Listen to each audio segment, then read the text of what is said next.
మించిన దగ్గు వారాలు మించిన దగ్గు మనందరి పంతం మనందరి పంతం మనందరి పంతం మనందరి పంతం టీవీని ఓడిద్దాం దేశాన్ని గెలిపిద్దాం టీవీని ఓడిద్దాం దేశాన్ని గెలిపిద్దాం టీవీని ఓడిద్దాం దేశాన్ని గెలిపిద్దాం టీవీని ఓడిద్దాం దేశాన్ని గెలిపిద్దాం మనందరి పంతం మనందరి పంతం మనందరి పంతం వారాలు మించిన దగ్గు వారాలు మించిన దగ్గు వారాలు మించిన దగ్గు టీవీని ఓడిద్దాం దేశాన్ని గెలిపిద్దాం టీవీని ఓడిద్దాం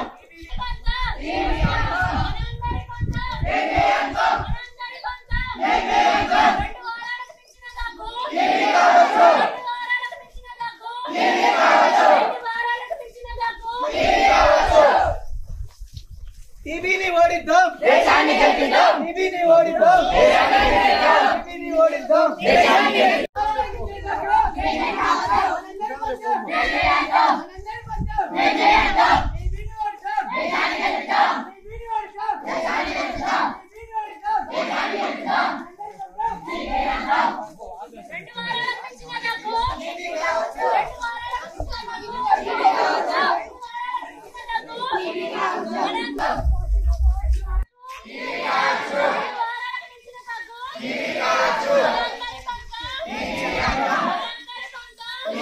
చాలా మంది చెప్పినట్టు సిగ్గుపడతారు. ఒకరికి వచ్చిందంటే చెప్పుకోవడానికి ముందుకు రారు. ఇంకోటి ప్రైవేట్ లో వాడతారు చాలా మంది. ప్రైవేట్ లో ఎందుకంటే గవర్నమెంట్ కోసం ఆశ చేసింది అనుకో పూర్వంతా చెప్తున్న భయం. మేము ప్రైవసీ మెయింటైన్ చేస్తాం. ఎవరికి చెప్పాం, ఆశ కూడా చెప్పాం. డైరెక్ట్ నాగేశ్వర సార్ మీకు కాల్ చేసిన అనుకో సార్ ఆయన దగ్గర పిలిపించుకొని ఆయనే టెస్ట్ చేయించి ఎవరు తెలియకుండా మందులు ఇప్పిస్తాం. మ్యారేజ్ గారు 16 మంది జెంట్స్ తోటి వాళ్ళు ఎవరికి తెలియకుండా మేము మందులు ఇస్తాం. మా ఆఫీసర్ కొద్ది నాకు తప్ప అన్నాం. కాబట్టి మీరు చెప్పండి చాలా సెక్యూరిటీ ప్రైవసీ మెయింటైన్ చేస్తాం 100%. మా గైడ్లైన్స్ లో ఉంటుంది. ప్రతి పేషెంట్ కి వాళ్ళు మెడిసిన్ వాడుతున్నంత కాలం మాత్రమే ప్రతి నెల 500 రూపాయలు ఇస్తాం. కేంద్ర ప్రభుత్వం ఇస్తుంది. అది 500 రూపాయలు వాళ్ళ బ్యాంక్ అకౌంట్ లో జమ చేస్తాం.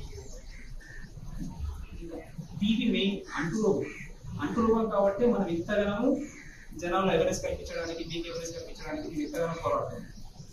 జ్వరం వస్తుంది, అది ఒక్కరితో తగ్గిపోతుంది, ఒక్కరికే వస్తుంది, ఒక్కరితో ఉంటుంది. టీవీ అని అలా కాదు, హెచ్ఐవి ఉన్నది ఒక్కరికే ఉంటుంది. ఇప్పుడు జాగ్రత్తలు తీసుకుంటే ఇంకొకరికి రాకుండా ఉండొచ్చు. టీవీ అట్లా కాదు కదా, జాగ్రత్త తీసుకోండి. ఎప్పుడు మాస్క్ పెట్టుకోవాలి. పేషెంట్ పెట్టుకుంటారా? మాస్క్ పెట్టుకుంటే మీరు అడుగుతారు, మాస్క్ పెట్టుకుని తిరుగుతున్నామండి.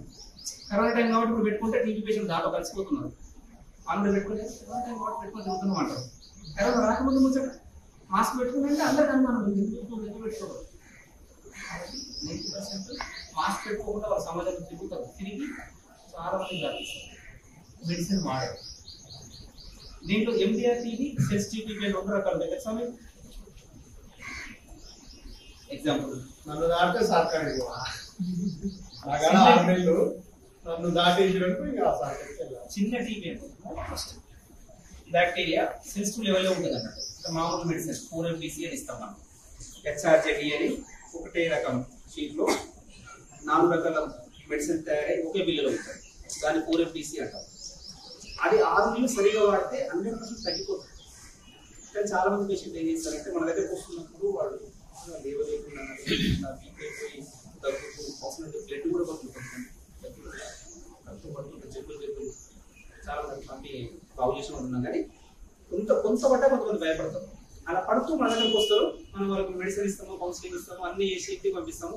వాడు మంచిగా వాడతాడు, 15 రోజులు 3 రోజులు 4 రోజులు వాడతాడు. 4 రోజులు కాగానే మంచిగా అవుతుంది, అయిపోయింది తగ్గిందంటే కాదు నేను హీరో అని చెప్పేసి మనం అనుకోవాలి. ఆ తర్వాత 30 మంది లేదు అంటే వాడు కొద్ది రోజుల తర్వాత ఉదుకుతుంది. ఇప్పుడు ఏమవుతుంది, ఈ మెడిసిన్ వాడినే కదా, అప్పుడేమవుతుంది డౌన్ అవుతుంది బ్యాక్టీరియా, మళ్ళీ తర్వాత బలంగా తయారయ్యాయి ఆపేసండి కదా. అప్పుడు ఎండిఆర్ టీబీ అవుతుంది, మల్టీ డ్రగ్ రెసిస్టెంట్. అంటే 2-3 టాబ్లెట్లు కూడా అతని మెడిసిన్ మీద పనిచేయవు. అప్పుడు ఇండివిజువల్ డ్రగ్స్ చేయాల్సి వస్తుంది. ఇండివిజువల్ డ్రగ్స్ 9 రకాలు ఉంటాయి. ఒక్క పేషెంట్ ఒక్కటే పూట వేసుకోవాలండి. పొద్దున సాయంత్రం మధ్యాహ్నం ఉండవు మన టాబ్లెట్లు. ఏ టీబీ పేషెంట్ కానీ చెప్పండి, 4 వేసుకున్నా 3 వేసుకున్నా పొద్దున్నే వేసుకోవాలి. ఇప్పుడు 9 రకాలు చెప్పినవా, వెయిట్ బ్లడ్ ప్రకారం ఇస్తాం వాళ్ళకు. 24 నుంచి 35 కేజీల వరకు ఒకటి, 35 నుంచి 45 కేజీల వరకు ఒకటి, ఇట్లా ఆ తర్వాత 60 కేజీల వరకు, ఆ తర్వాత 60 పైన. ఈ వెయిట్ బ్లడ్ ప్రకారం మనం మెడిసిన్ ఇస్తాం. అప్పుడు ఏమైతుంటది, మనిషి వెయిట్ పెరుగుతున్నా కొద్దీ టాబ్లెట్ ఎక్కువ. ఒక్క పూటకు 14, 20, 22, 24 ఉంటాయి. 20 టాబ్లెట్లు వేసుకోవాలండి. అన్ని యాంటీబయాటిక్. మళ్ళీ ఒక్కొక్క టాబ్లెట్ వల్ల సైడ్ ఎఫెక్ట్స్ వస్తాయి. కొంతమంది చెవులు వినపడవు, కొంత కళ్ళు కనపడవు, పెరాలసిస్ వచ్చే అవకాశం ఉంటుంది, అరచేతులు అడకాలు మంటలు వస్తాయి, మెల్లగా అయిపోతారు కొంతమంది. ఇన్ని ప్రాబ్లమ్స్ ఉంటాయి. కాబట్టి ఇన్ని రాకుండా ఉండాలి అంటే దాన్ని చిన్న టీబీ ఉన్నప్పుడే అరికట్టాలి. టీబీ వచ్చింది అని తెలిసినప్పుడే మంచిగా మందులు వాడి తగ్గించుకోవాలి. కాబట్టి చుట్టుపక్కల ఉన్న వాళ్ళు ఎవ్వరూ ఎక్కువ 2 వారాల నుంచి తగ్గు ఉన్నా, సిగరెట్ తాగేవాళ్ళు, జోడవాయి తినేవాళ్ళు, మందు తాగేవాళ్ళు, డయాబెటిక్ పేషెంట్స్. డయాబెటిక్ అంటే షుగర్ తెలుసు కదా, షుగర్ ఉన్న వాళ్ళు ఎంత ఇంటికి తక్కువ ఉంటుంది. హెచ్ఐవి పేషెంట్ కనుక ఇంటికి పోరు ఎట్లా తక్కువ ఉంటుందో వాళ్ళు కూడా కొంచెం ఇంటికి పోతారు. వాళ్ళకి ఈజీగా ఎట్లా కావాలంటే ఎక్కువ అవకాశం ఉంటుంది. కాబట్టి అలాంటి వాళ్ళని జాగ్రత్తగా ఉండమని చెప్పాలి. మీరు జాగ్రత్తగా ఉండాలి. మీరు అంటే మనం అందరం కూడా ఎందుకు జాగ్రత్తగా ఉండాలంటే మనం ఇంటికి పోవాలంటే ఏం కాదు. నాగర్ సార్ చేయబట్టి ఇప్పటికి 8 సంవత్సరాలు 9 సంవత్సరాలు టీవీలో, నేను చేయబట్టి 5 years.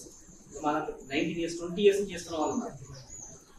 20 years నుంచి మీ పేషెంట్ తోటే రోజు వాడు వస్తాడు, మా ముందు వాడు మాస్క్ పెట్టుకోవడం, మా ముందే తగ్గుతాడు, మా మీద కూడా తగ్గుతాడు.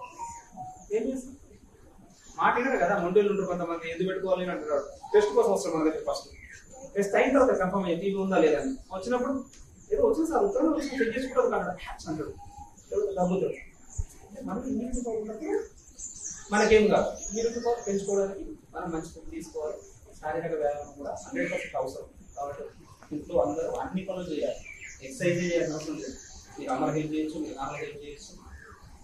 మనం పనులు చేస్తుంటే మన బాడీకి ఎక్సర్సైజ్, ఇమ్యూనిటీ కూడా డెవలప్ అవుతుంది.